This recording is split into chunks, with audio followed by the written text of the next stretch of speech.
Et voilà, bienvenue à ce rendez-vous sacré de chaque lundi, mercredi et de vendredi à partir des 16h juste. Nous sommes lundi, le premier numéro de votre magazine Actu 60, décryptage sur le discours du chef de l'État tenu aux assises de Brazzaville. Mesdames et messieurs, 3 invités sur ce plateau à qui j'ai dit bonsoir. Serkit, bonsoir. Bonsoir madame Minouchka, bonsoir les co-débatteurs, bonsoir les téléspectateurs. Je suis ravi d'être encore une fois sur votre plateau et de partager avec mes co-débatteurs la thématique d'aujourd'hui. Serkit est un analyste politique indépendant, combien même il est confondu à un opposant. Ah non. Je suis avec Henri Similar Kanda, il est coordonnateur de l'ASBEL FOSIP, qui est allié à l'FCC. Je dis bonsoir. Bonsoir madame, très ravi, nous sommes ravis d'être ici à Kinarville pour pouvoir partager ces 1 heure ces moments privilégiés d'échange citoyen. J'espère qu'elle sera constructive pour la nation. Et voilà, il y a Christian Chimanga, il est coordonnateur d'une ASBEL et puis il fait partie de la formation politique de Laurent Batoumona. Christian Chimanga, bonsoir. Bonsoir madame, j'ai dit bonsoir à mes co-débatteurs, bonsoir à la population congolaise, plus particulièrement ceux de Massina qui sont maintenant dans leur salon pour nous suivre. Je vous dis bonsoir. Et voilà, encore une fois, bienvenue à ce débat intelligent, 1 heure du débat en échange citoyen avec les compatriotes congolais. Nous commençons déjà d'entrée de jeu. Je veux passer la parole à Christian Chimanga. À quel état d'esprit aviez-vous suivi, reçu le discours du chef de l'État aux assises de Brazzaville? En fait, sans se voiler la figure, je dis un grand merci à notre vaillant Congolais. Et moi, Namboka, donc, pour le travail qu'il est en train d'abattre. Et en fait, le président a fait que montrer le potentiel que la RDC a. Sur le plan écologique, donc la RDC est potentiellement fort. Pourquoi je dis ça? Parce que le président de la République a montré à quel point la RDC est puissante en ce qui concerne l'écologie. Il a touché dans beaucoup de plans. Parce que ces assises concernaient les 3 bassins qui égorgent de pays qui ont une potentialité en ce qui concerne l'écologie ou encore la biodiversité. Donc la RDC étant l'un des pays pilotes, donc le président a montré au vu du monde que non, la RDC a son mot à dire par rapport au COP28.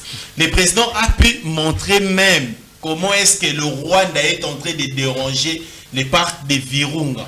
Donc, le Rwanda est en train de déranger ces parcs avec des groupes armés, est en train de s'aimer la terreur là-bas pour déranger la nature. Le président l'a dit tout haut. Le président a aussi montré la malice du président Macron. Donc, il ne cesse pas de dire tout haut. Il ne cesse pas. Donc, le seul président courageux que la RDC est chancée d'avoir, c'est le président Félix Antoine Tshisekedi Tshilombo. Le seul président courageux qui sait dire tout haut, qui regarde droit dans les yeux et dit tout haut. Que diriez-vous du maréchal Mobutu alors? Non, je ne suis pas là pour parler des maréchal Mobutu. Parce que lorsque vous avez dit le seul président courageux. Madame, s'il vous plaît, lorsque le président Mobutu régnait, moi j'étais encore petit, je n'ai pas vécu dans cette époque-là. Voilà pourquoi j'ai dit le seul président courageux qui sait regarder droit dans le figure, il sait dire la vérité. Il a prêché encore la fraternité, que non, nous ne pouvons pas nous regarder en face et vivre dans l'hypocrisie. Tel a été le sujet de tous ces voyages. Il a pu voyager partout dans le monde, ici en Afrique. Il a sillonné dans tous nos pays voisins, les 9 pays frontaliers à la RDC, pour prêcher l'unité, la fraternité, l'amour vrai. Voilà, et nous disons merci au président de la République pour cet courage, pour cette bravoure, et avec un discours vraiment de très grande classe. Je lui salue là où il est, le président Fachi Bétan. Avec du Dialelo encore, Fatih. Non, nous ne sommes pas en train de faire les Dialelo. Fatih Béton. Mais c'est du Dialelo. Je viens de saluer la population congolaise. J'ai dit aussi bonjour au président de la République. Fatih Béton. Bien sûr. Le béton reste blindé. Blindé. Bien sûr. Mais il y a eu un fabricateur du béton. Hein. Et qui, le par ciment. Exemple, qui, par exemple C'est le dit. Et voilà, je passe la parole à Henri Similar Kanda. Vous avez suivi les discours du chef de l'État. Comment vous décryptez ça? Bon, c'est vraiment, c'est une tristesse pour ces pays. Le Congo n'a pas de chance. C'est triste parce que avec Félix Tshisekedi, nous avons éternellement l'impression que nous avons un président qui est sur Mars, mais qui dirige un pays qui est sur Terre. Donc c'est ça l'impression que j'ai. Donc on a l'impression que le président est totalement déconnecté de la réalité que le peuple est en train de vivre. Il tient des discours paradisiaques, des discours qui démontrent comme si nous étions au paradis, où les Congolais étaient en harmonie et que ces actes correspondaient à ces discours. Mais on se rend compte qu'il y a un total fossé entre les actes de Tshisekedi et les discours. Dans ces discours, je n'ai pas vu ce que Tshiswaka a dit ici. Hein. Chimanga. Ah oui, Tshiswaka, bon, Chimanga, Tshiswaka, bon, c'est la même chose. Hein. Je ne vois pas, non, c'est pas dans les mal. Bon, moi j'avais écrit que c'était Tshiswaka. Bon, je ne vois pas ce qu'il a dit hein, d'extraordinaire que lui a pu vanter en disant que le président a pu faire un discours formidable. Je pense qu'un homme d'État ne peut pas continuer, un chef de l'État, sur une lancée de contradictions en matière de politique gouvernementale. Nous sommes ici au Congo, nous savons tous ensemble que s'il disait droit, la RDC, le M23 nous a agressés en passant par l'Ouganda. Donc, si Félix avait du courage, il devait aussi indexer clairement que l'Ouganda. On ne devait pas avoir l'Ougandais qui continue à atterrir en République démocratique du Congo et on dit seulement que c'est le Rwanda. Or, on sait que le M23 est passé, on nous a attaqué, le Rwanda est passé en Ouganda. Ça manque une certaine incohérence pour dire une certaine forme de... Je ne savais pas qu'il y avait des gens qui défendaient le Rwanda. Ah, ça, tu vois. Bon, donc, de deux, si nous allons encore sur le plan pratique, analyser un peu ces propos. Félix Tshisekedi nous avait dit que Kagame c'est le partenaire fiable. Et il a même dit son frère. Alors, aujourd'hui, sur le plan pratique, rien en République démocratique du Congo nous permet de dire que il y a une politique gouvernementale efficace contre le Rwanda. Rien du tout. Mais par contre, on a l'impression qu'il y a plus une théâtralisation de l'action sécuritaire en République démocratique du Congo. C'est comme une comédie qu'on est en train de jouer.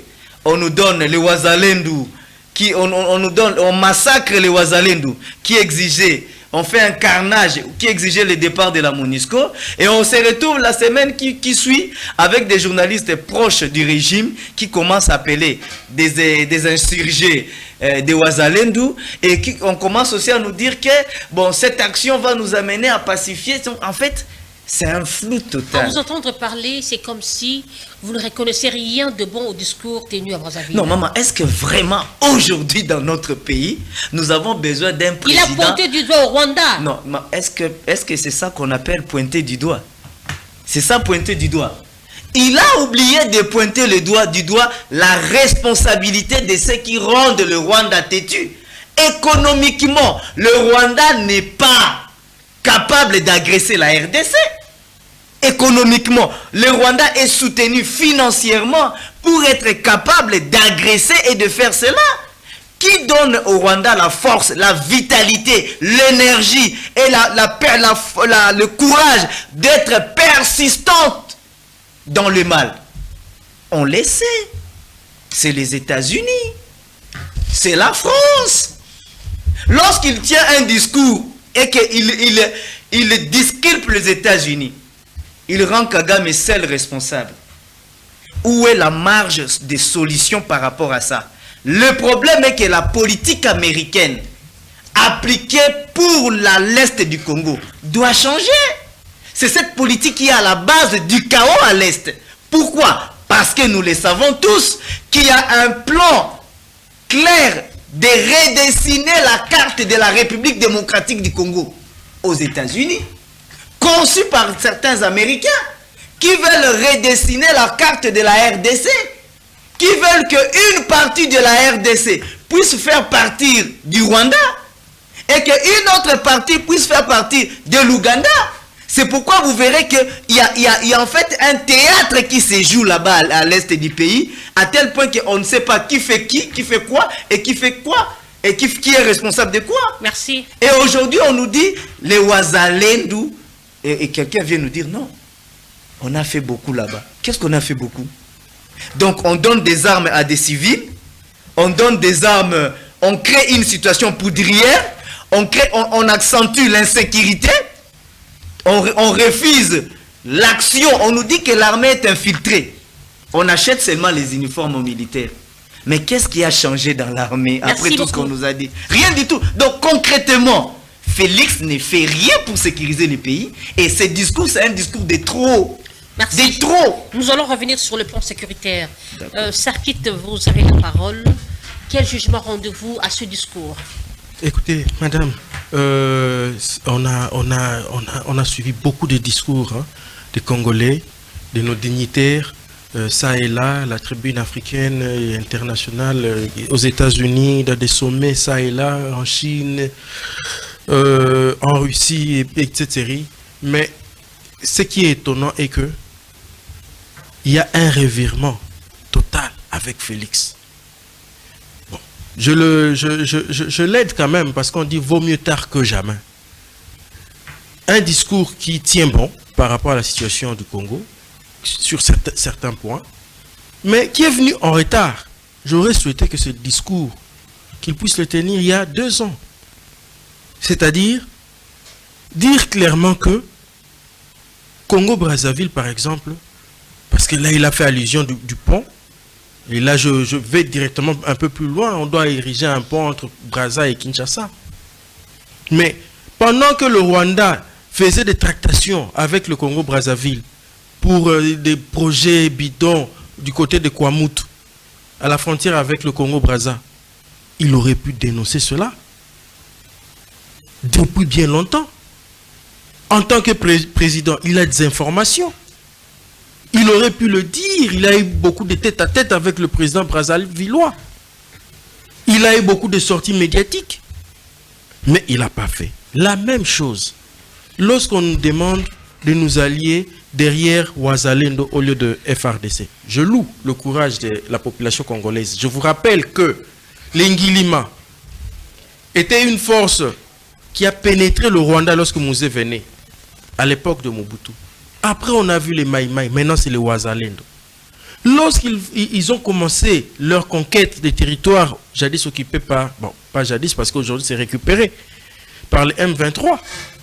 Lorsqu'ils ont commencé à repousser les M23, ils étaient butés à quoi pour ne pas buter les M23 de Bunagana? Ils étaient butés face à l'EAC. Pourquoi avoir pris la décision de l'EAC?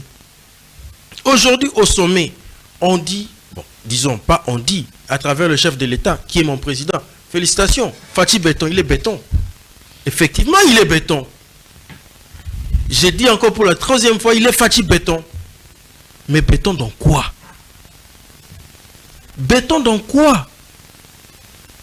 Lorsque vous allez à la tribune de Brazzaville, là où on parle des questions climatiques, des questions environnementales, et qu'il arrive à citer, comme l'a dit mon frère à côté, que le Rwanda, alors que le président, notre ancien président, Laurent Désiré Kabila, avait dit que nous sommes agressés par le Rwanda, l'Ouganda et le Burundi. Et vous dites que non, tout est boutiqué par le Rwanda. Moi, j'ai dit partout, depuis longtemps, depuis plus de 2 ans, qu'on doit faire attention à ces gens-là. Il a fait des navettes avec Kagame dans nos frontières, Goma et Gisenyi. Il a amené Kagame ici, au Stade des Martyrs. Pour faire quoi? Que du béton? Eh bien, trop de béton, ça tue. Par rapport à l'environnement, le béton, c'est le contraire de ce qui doit être protégé. On doit être un béton, le béton doit être utile. Alors, je reviens sur le discours, madame. Il a parlé du mur, il a parlé du pont. Moi, je loue le discours du chef de l'État. Je dis que ce discours est venu avec retard. Nous sommes à la veille des élections. Il a été en Chine en retard. Il a perdu tout son temps à faire des va-et-vient à l'Occident, donc en Europe, en Amérique. Il a perdu tout son temps. Alors que le plus grand contrat que le Congo a signé, c'est le contrat avec la Chine, à l'époque de Joseph. Il n'y a aucun contrat qui a autant de milliards. Alors pourquoi aller en Chine en retard? De la même manière, on vous le dit aujourd'hui. La priorité, c'est la MONUSCO doit partir. Mais avant même que la MONUSCO ne parte, l'EAC doit partir. On ne doit pas continuer à pleurnicher jusqu'à ce niveau. Kagame au Stade des Martyrs, il était venu faire quoi? Lorsqu'on ne sait pas tirer la leçon du passé, c'est-à-dire comprendre que un ancien chef de l'État avait dit que le Rwanda, l'Ouganda et le Burundi, et 2 présidents parmi les 3 pays, continuent à exister jusqu'à aujourd'hui, et sèment la terreur à l'Est. Vous savez ce que vous devez faire? Moi, si j'étais le chef, un politique influenceur, ou je ne sais pas moi, un membre de la haute juridiction judiciaire, ça se dit ainsi, madame, concédez-moi ces mots, eh bien, je condamnerai Kagame à mort. Pour que tout Congolais, là où il se trouve, s'il voit Kagame, pour des raisons d'avoir tué des compatriotes congolais, qu'on puisse solder son compte. Donc, ce n'est pas là-bas où il faut aller. Bon, évidemment, c'est également là-bas. Mais ce n'est pas là-bas où il faut aller pleurnicher. C'est là-bas où il faut aller montrer que le Congo est fort. C'est pendant que tu fais ce discours, on apprend que tel territoire tombé. Pendant que tu fais ce discours, on apprend qu'au Rwanda, tel territoire tombé. Selon vous, vous auriez voulu qu'il dise quoi? Il a bien placé ces mots. Quand vous dites que non, il a dit ça en retard. Madame, quoi? Le président de la République est en train de se ressaisir.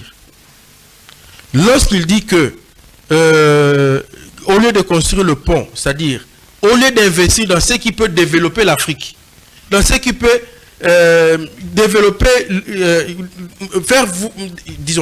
l'Afrique, pour me résumer, on doit maintenant épargner nos fonds pour construire un mur séparateur entre 2 pays. C'est une bonne idée. Et il a fini par dire que s'il doit miser par construire le mur, c'est parce que Kigali est en train d'insécuriser l'Est de la République démocratique du Congo. Ça, c'est pleurnicher. Vous comprenez? Donc, il a dit quelque chose qui est vrai, chuter. Mais on ne l'attend pas faire ses discours. On l'attend poser des actes.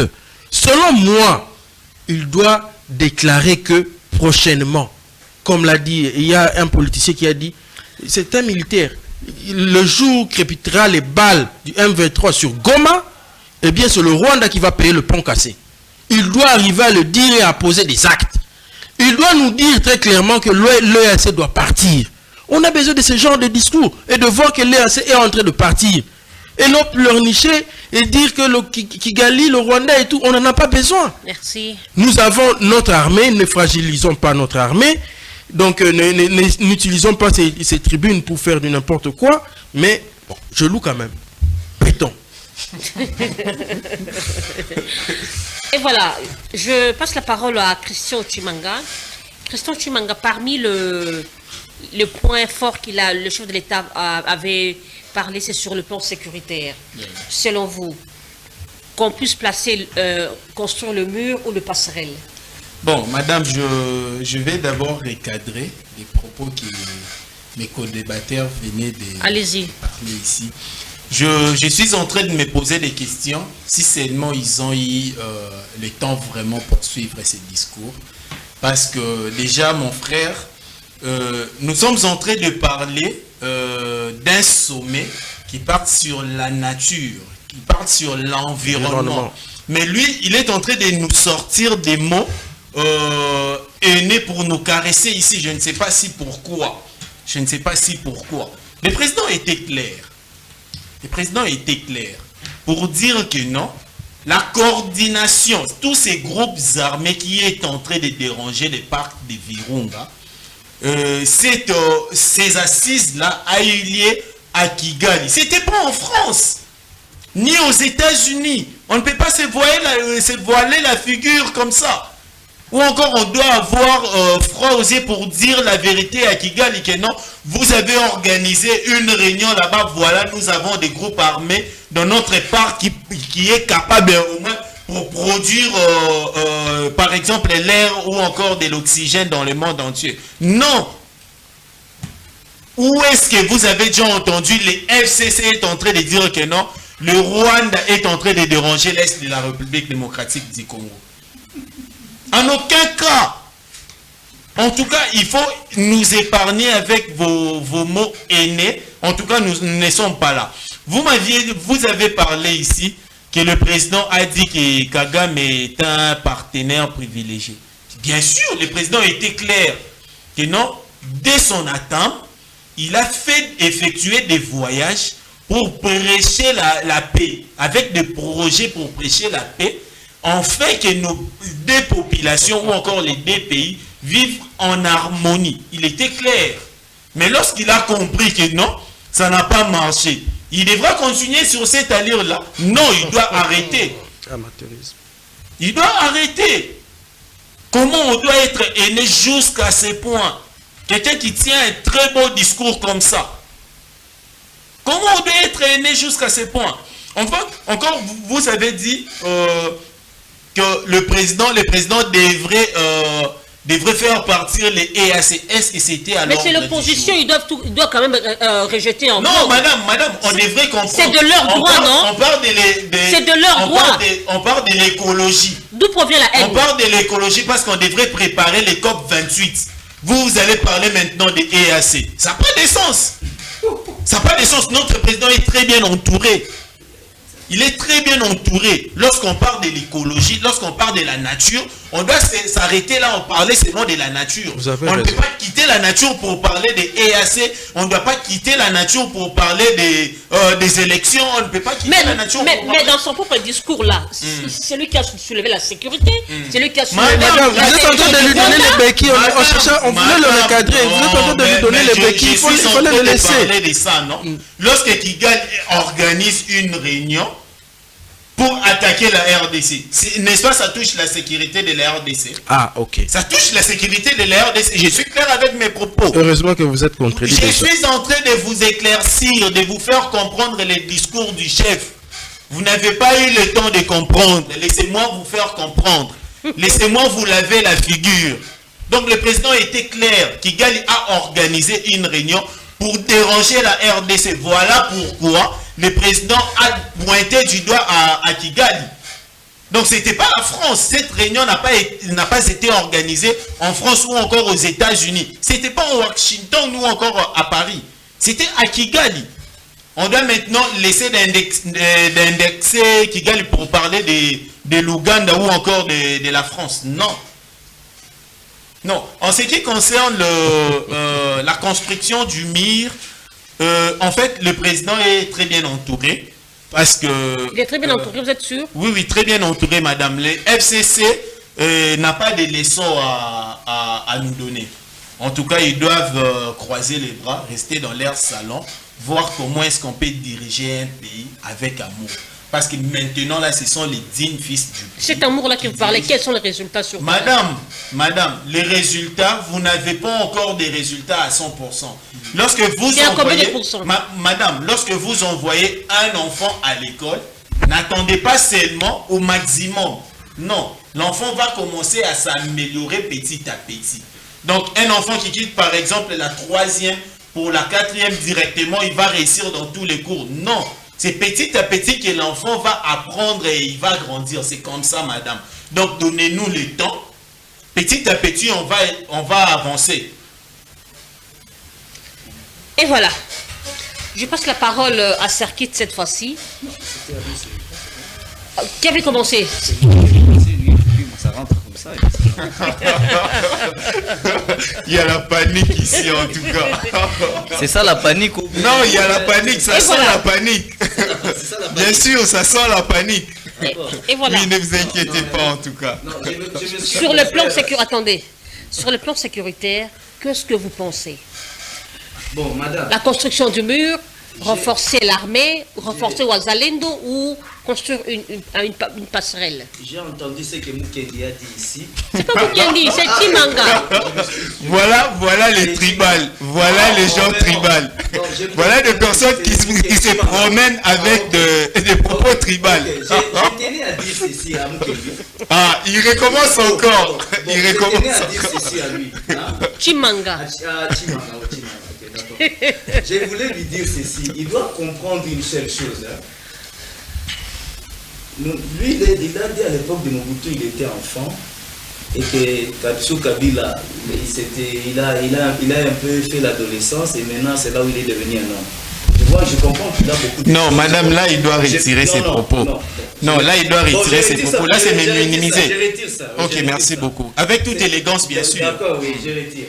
Donc ça pour dire que peut-être c'est le moment où peut-être tu es en train d'affronter un peu la vie, mais nous c'est pas aujourd'hui qu'on affronte la vie. Non, dès la naissance, non, retirez encore ça. En tout cas, je ne vous permets pas de me dénigrer comme ça. Je suis un grand monsieur. Je vous rappelle, je vous rappelle. Non, moi je suis humble, mais vous n'êtes pas humble. Je retire ça. Apaisez au moins vos mots. Je retire ça en plus. Ok. Il faut savoir bien analyser la réalité des choses maintenant en politique. Félix, en arrivant, la première des choses qu'il a fait en tant qu'un nouveau président, ils ont invité les M23 à Kinshasa. Les M23 démembrés, désarticulés, déstabilisés par l'ancien régime de Joseph Kabila. Ils les ont invités à Kinshasa, où on les a nourris aux frais de l'État congolais. Ça, c'est la première des actes. Après, les M23 ont attaqué.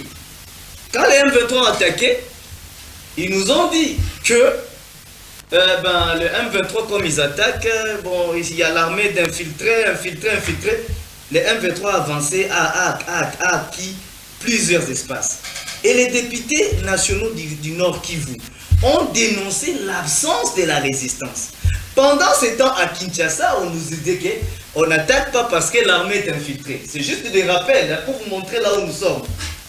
Après tout ça, on en arrive, Félix Tshisekedi invite. On sait qu'il y a l'Ouganda, le Rwanda, le Burundi qui sont dans la malignité contre la RDC. Mais Félix Tshisekedi invite maintenant les EAC. Les EAC où on sait qu'il y a l'Ouganda, le Rwanda et le Burundi. Je ne comprends pas. Ils invitent, ils arrivent là. Quand ils arrivent, on passe des moments très difficiles. Un groupe de Congolais, l'église de Ouazalendo, décide d'organiser une marche pacifique. On envoie la GIE qui tue ces gens-là. Et par après, on vient nous dire à Brazzaville que l'important aujourd'hui, c'est de construire un mur pour sécuriser la RDC.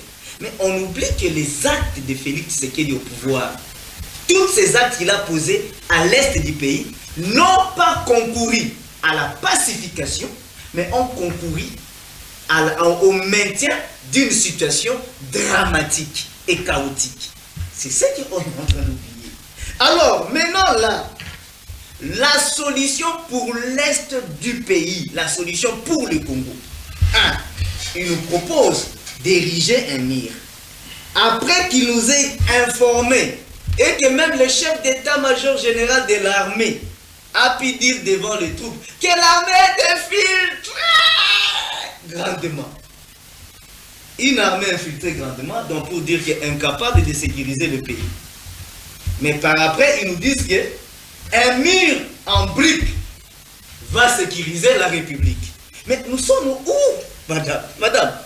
Nous sommes où? Dans quel pays nous sommes?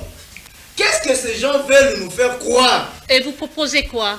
La solution qu'il puisse y avoir tout simplement un nouveau régime au pouvoir. Pas ce régime de complaisance pas ces régimes des jouissances, pas ces régimes des distractions, pas ces régimes qui n'amènent le peuple nulle part, pas ces régimes qui ne respectent pas le serment qui lie le président de la République au peuple congolais. La cohésion nationale, l'unité nationale, l'intégrité territoriale, la protection et l'amour du pays. Est-ce que tout cela, Félix Tshisekedi fait ça au pouvoir? Est-ce que le pays maintenant a besoin de dire, tu viens ici, tu nous dis, il a fait un bon discours? Est-ce qu'un pays où les Congolais souffrent, ils ont besoin des discours ou ils ont besoin de la construction citoyenne? Ne vous trompez pas, le bilan du chef de l'État n'est pas lié aux immeubles en briques qu'on décaisse l'argent. Le bilan du chef de l'État est palpable à ce qui n'est pas visible. Alors le bilan des 17 ans de l'FCC? 18 ans. 18 ans plutôt. Laissez. Je vais vous dire par rapport au bilan comme vous voulez qu'on en parle. Chuté. Vous avez eu un pays en 2018-19 quand vous prenez la République, Bounagan avait la paix. Bounagan était géré par les troupes congolaises. Vous avez trouvé une armée forte. Vous avez une armée infiltrée par des Rwandais. Je m'excuse. D'une armée forte. Quelle est l'armée au monde qui n'est pas infiltrée? Question, quelle est l'armée au monde qui n'est pas infiltrée? Donc mais vous avez laissé l'armée s'être infiltrée pour me dire ça. Quelle est l'armée au monde qui n'est pas infiltrée? Cite-moi un seul armée qui n'a pas un problème d'infiltration. Ce qu'on appelle l'infiltration, c'est ce qu'on appelle l'espionnage. C'est ce qu'on appelle des agents doubles. Merci. Dans toutes les armées au monde, ça existe. Ça existe. Merci. Oui. Vous avez des preuves. Écoutez-moi. Merci. Merci. Quand on va dire encore ici, vous allez dire que vous êtes un grand homme. Merci. Bien sûr. Merci beaucoup. Bien sûr, je vous rappelle. Et voilà, nous continuons notre échange citoyen. Je passe la parole à Serkit. Toujours sur le plan sécuritaire, que proposez-vous? Écoutez, madame, je dois d'abord balayer quelque chose, mais je commence par les derniers propos. Effectivement, mon frère, partout dans le monde, les services de sécurité sont infiltrés. Ça, vous devez le savoir. Partout dans le monde. N'est-ce pas qu'aux États-Unis, l'élection de Trump, on avait dit que les Russes ont truqué les machines à voter aux États-Unis? C'est de l'infiltration. Ça se passe partout dans le monde. Et c'est ça la guerre internationale. Donc, arrêtez de nous faire voiler. Et ce que nous avons comme rôle, c'est de faire le contre-espionnage. Très bien. Le contre-espionnage. Alors, je vous avais dit que le discours du président, c'était un bon discours. Mais ce n'était pas à cette tribune qu'il fallait faire ce discours. Mais même moi, si j'étais à sa place, je le ferais. Mais j'ai nuancé. Pourquoi il le fait en retard? C'est-à-dire, ce sont des discours qu'il devrait tenir depuis il y a 2 ans. Alors, s'il le tenait depuis il y a 2 ans, aujourd'hui, il ne serait pas en train de tenir ce discours. Puisqu'il y a 2 ans, nous, on lui disait que l'agresseur, c'est le Rwanda, l'Ouganda et le Burundi, comme l'a dit Mouzé. Mais vous avez fait fi. Toi, tu viens de le dire tout à l'heure. Tu as dit que prêcher la paix avec Kagame. Lorsqu'il faisait ses voyages. Madame, pour répondre à votre question, permettez. Pour répondre à votre question, vous voyez comment est-ce que je suis en train de paraphraser comment on peut imposer la paix à l'Est. On ne peut pas prêcher en faisant le voyage, prêcher la paix avec Kagame. Kagame, un de nos présidents, un de nos anciens présidents qui a été tué, un des grands leaders en Afrique, Mouzé. Moi, je ne parle pas de Joseph, je parle de Mouzé. Il a été lâchement tué dans son bureau. Pourquoi? Parce qu'il a pointé du doigt le Rwanda, l'Ouganda et le Burundi. On l'a tué jusqu'à perdre sa vie. Je ferme la parenthèse pour te dire que quelqu'un qui tue tes frères et sœurs, tu ne peux pas compatir avec lui, tu ne peux pas pactiser avec lui. Tu dois avoir une dent contre la personne. Tu ne peux pas l'inviter au stade.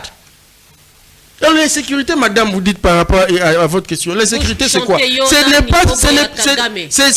ne pas avoir de bons conseillers. Lorsque vous avez de mauvais conseillers, c'est quoi les conséquences?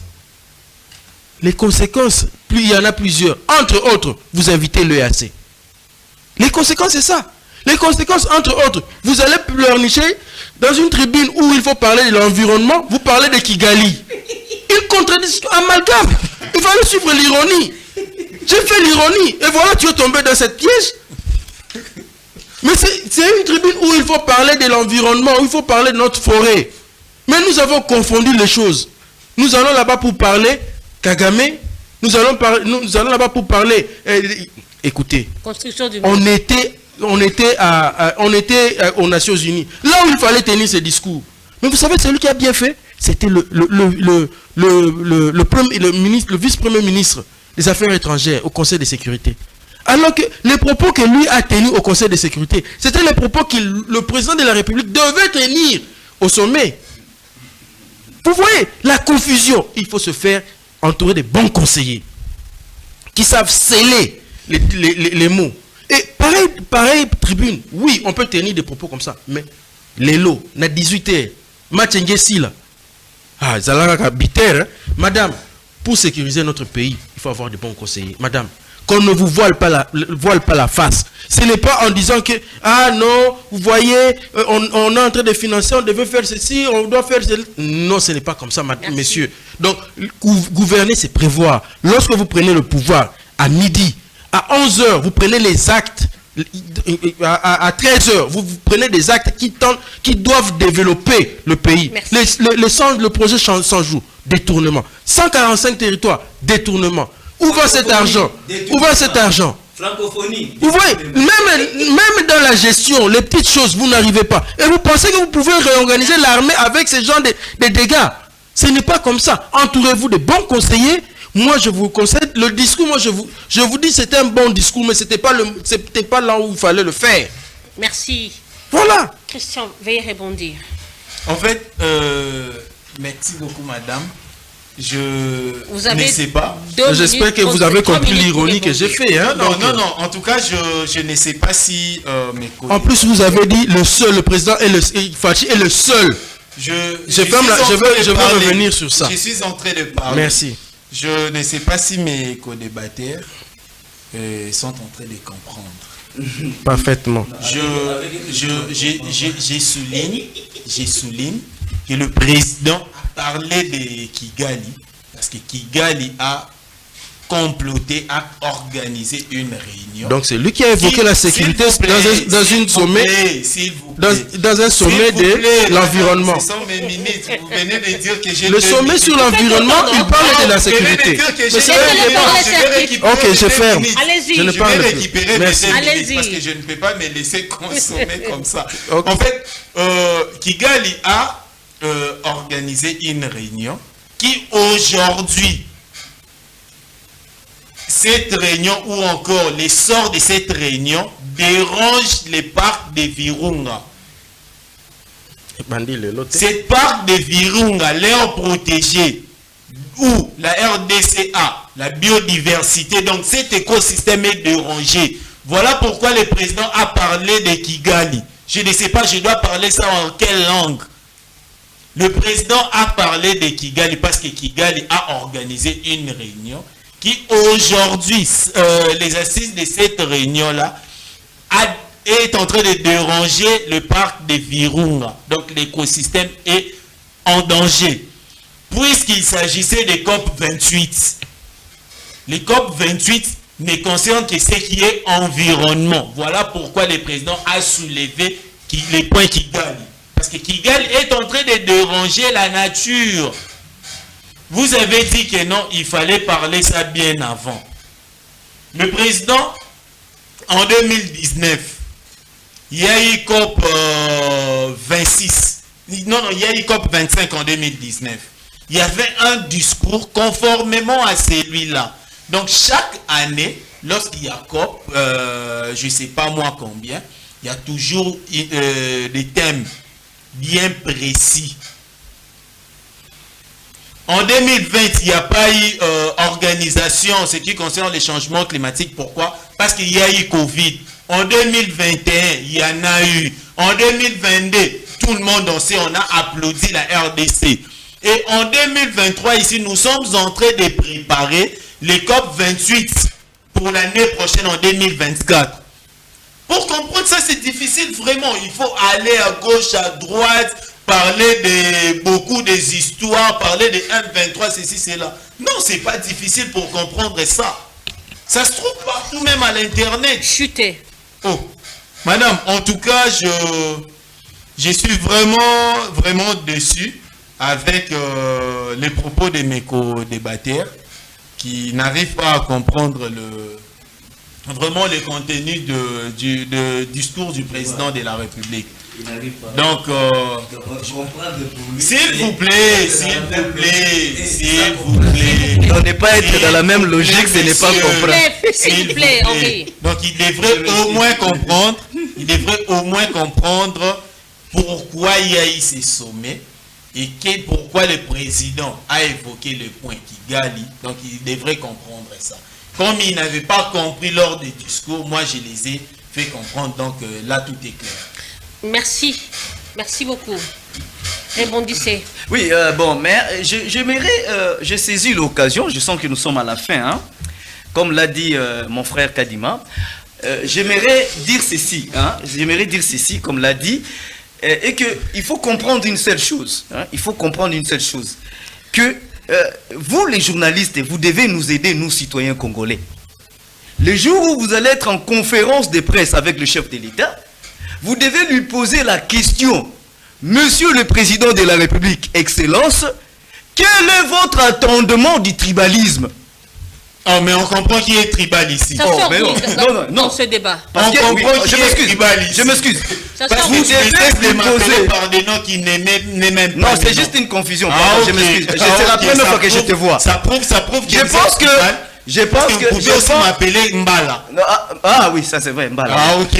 Maintenant, j'aimerais dire ceci. Le plus important, parce que lorsque j'ai suivi le discours, le chef d'État dit nous devons lutter contre le tribalisme. Mais je me suis toujours posé la question. Félix Tshisekedi est parmi les premiers dénonciateurs du tribalisme. Mais lorsque nous lisons les actes décriés par la société civile, décriés par les observateurs, décriés par tout le monde, on constate que les régimes tribal. Alors, ces régimes où on voit tous ceux qui agissent au nom du tribalisme sont protégés. Mais ceux qui dénoncent le tribalisme sont traités de haineux. Le bourgmestre de Kalam, tout ce qu'il avait dit, s'est passé dans... C'était un homme... Il y a même le gouverneur du Kasaï qui a tenu des propos que non, il n'y a aucune personne qui est non Kasaï ne viendra pas battre campagne ici. Donc imaginez, regardez le nombre de Kasaïens qui ont postulé au Katanga, un nombre dramatiquement énorme. Ou dans les Bandoudes, ou ailleurs, vous allez voir. Mais et lui dit ça. Quand il dit ça, personne n'est là pour lui dire, monsieur, ça c'est de haineux. Et on voit le chef de l'État nous dire non, nous devons lutter contre les tribalismes. Lorsque le professeur Mpongo de la faculté catholique, lorsqu'il analyse la liste de magistrats nouvellement nommés, il se rend compte que plus de 2000 sont des Kasaïens, des Balouba. Et que les 300 sont d'ailleurs. Vous avez vérifié. Il dénonce. Vous avez vérifié. Je m'excuse. Lorsqu'on dénonce encore, je vois un député national qui dénonce la liste des candidatures de l'IDPS à la députation nationale, qui sont majoritairement de façon dramatique des gens d'une même seule contrée de Kasaïen. Lorsqu'on voit tous les postes régaliens de la République démocratique du Congo être dominés exclusivement par des Kasaïens, Balouba. Non, des Balouba. Donc maintenant là, on se pose la question. Quel est l'entendement à les chefs de l'État du tribalisme? Est-ce que le chef de l'État pense que le fait que les gens dénoncent le tribalisme, c'est ça le tribalisme? Est-ce que le chef de l'État pense que le côté haineux, c'est ça le tribalisme? Ou le tribalisme, c'est la manière dont ils sont en train de se comporter au pouvoir. C'est pourquoi nous disons ceci.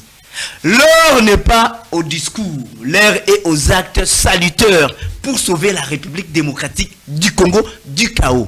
Parce qu'avec l'IDPS, un second mandat sera dramatique pour le pays. Il est important que qu'on puisse enchaîner ce qui doit être enseigné. Parce qu'on a l'impression qu'il y a un déchaînement qui est en fait dramatique pour l'avenir de ce pays. Nous risquons avec un second mandat, vu le premier, avoir des immeubles construits avec l'argent de l'État et l'argent en crédit, mais se retrouver entre Congolais divisés. Merci. Et on vous dit non, le mandat était formidable, parce qu'on a construit des briques, mais on a refusé d'unir le Congolais. On a refusé de rassembler le Congolais. Merci. On a refusé de défendre la sécurité nationale. On a refusé de construire l'harmonie sociale du pays. Henri, merci. Mais on nous montrera des briques comme étant l'élément justifiant un second mandat, justifiant la réussite. Merci. Dramatiquement honteux. Rebondissez ça. Madame Minouska, je crois que mon co-débatteur Timanga doit, j'espère que je n'ai pas blessé votre nom, merci. Doit se corriger. En fait, j'ai parfaitement compris où était Félix Tshisekedi. Voilà pourquoi j'ai fait l'ironie que tu n'arrives toujours pas à comprendre jusqu'à présent. Je te répète, pour que tu puisses comprendre, afin que tu sois un meilleur élève à enseigner auprès de ta famille politique. Voilà. Je loue le discours de Félix Tshisekedi. Si j'étais à sa place, je ferais le même discours, j'irais même plus loin. Mais malheureusement, il aurait pu éviter cela. Ce n'est pas cette tribune. Parce que ces discours, il aurait pu les tenir il y a 2-3 ans. Lorsqu'il avait déjà la commande de toutes les choses.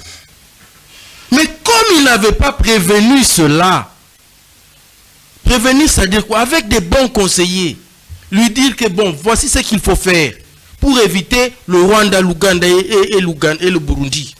Voici ce qu'il faut faire. Il n'allait pas adhérer à l'EAC. Il n'allait pas. Et aujourd'hui, le Wazalendo, comme ils se sont soulevés, allaient directement récupérer Bunagana. Ce sont des erreurs. C'est-à-dire... Non, prenons ça comme ça. C'est-à-dire, il n'allait même pas pleurnicher, il n'allait même pas dénoncer cela. Aujourd'hui, il serait là en train de parler d'autre chose que ça. Mais si j'étais à sa place, je ferais la même chose. Mais comme gouverner, c'est prévoir, bon, pour ne pas faire du rédit, voilà la leçon.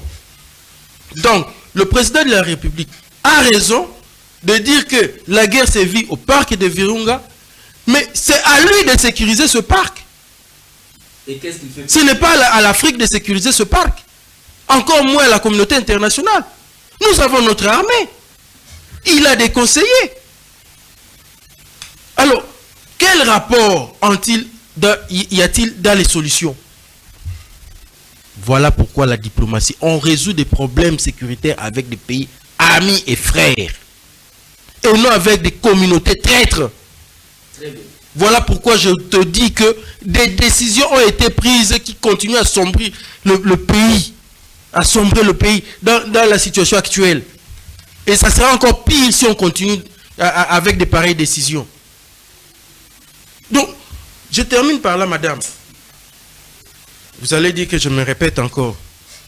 Messieurs, là, il fallait parler des réels problèmes que nous vivons. La richesse du Congo, c'est la faune, la flore. Il fallait valoriser cela. Il fallait réclamer cela. Ce n'est pas que le parc de Virunga. Est-ce que l'insécurité, c'est seulement à l'Est? Même ici à Kinshasa, il y a des Koulouna. Parlons-en même là-bas, à cette tribune. Comme on veut extérioriser nos problèmes. Nous connaissons la naissance de ces gros Koulouna. S'il vous plaît, je veux maintenant refermer là-bas. Tout n'est pas boutiquier à Kigali, messieurs. Tout n'est pas boutiquier à Kigali. Kigali n'est qu'un bras séculier. Lorsque le M23 est entré à Bunagana, est-ce que c'est la frontière avec le Rwanda ou bien c'est la frontière avec l'Ouganda? Pourquoi vous chouchoutez l'Ouganda? Pourquoi vous faites des partenariats militaires avec le Burundi? Pourquoi l'Ouganda est ici avec ses forces pour traquer les ADF alors que c'est eux-mêmes qui commettent ces histoires? Merci. Et ils sont là pour piller. Alors parfois, on doit savoir chercher la vraie solution à nos problèmes. Nous étions là-bas. C'est pour trouver la solution afin que le monde puisse nous nous donner ce qui nous est dû par rapport à notre flore et notre flore, et savoir comment est-ce qu'on peut égaler cela par rapport à des dividendes qu'ils vont nous donner. Mais nous faisons le théâtre. Nous, c'est le théâtre. On doit gouverner. On doit trouver la solution. Les Occidentaux utilisent le Rwanda, l'Ouganda, le Burundi. Et lorsqu'ils font ce plan, ce n'est pas à Kigali. Merci. C'est dans leurs officines, là-bas, dans les G7 et dans leurs rencontres privées. Merci. Regardez comment est-ce qu'ils ont résolu la question de l'Israël. Guerre pas avec la Palestine, tous sont allés là-bas. Où sont nos pays amis et frères? On n'en a pas. Merci. Et pourquoi on n'a pas de pays amis et frères? Vous voyez? Donc la bonne politique, les bons conseillers, ce sont eux qui résolvent les problèmes du Congo. Et voilà, nous sommes arrivés à la fin de cette émission. J'accorde 1 minute à chacun pour conclure. Oui. Christian, vous avez 1 minute. Et madame, je ne vais pas tourner à rang comme mes co-débatteurs sont en train de faire. Là, je vais interpeller les autorités compétentes des écoles. Je ne sais pas, je suis tombé sur une vidéo à l'internet où les enfants, je ne sais pas si le caméraman peut facilement. Donc, imaginez les enfants de cet âge, des enfants de cet âge dans des pratiques comme ça qui ne comprennent même pas pourquoi il faut chanter. Je ne sais pas, les autorités de l'école doivent vraiment veiller sur les enfants.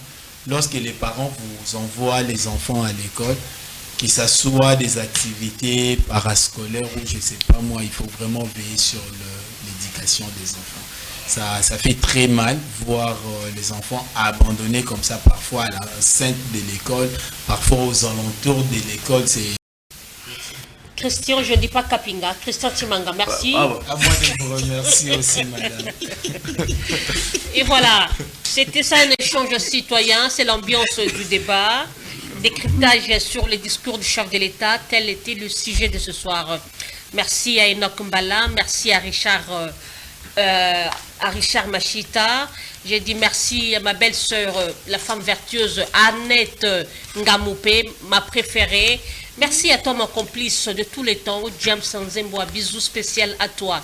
Que Dieu bénisse la République démocratique du Congo, que Dieu protège nos FARDC et que Dieu garde son peuple. Au revoir, Inch'Allah. Merci.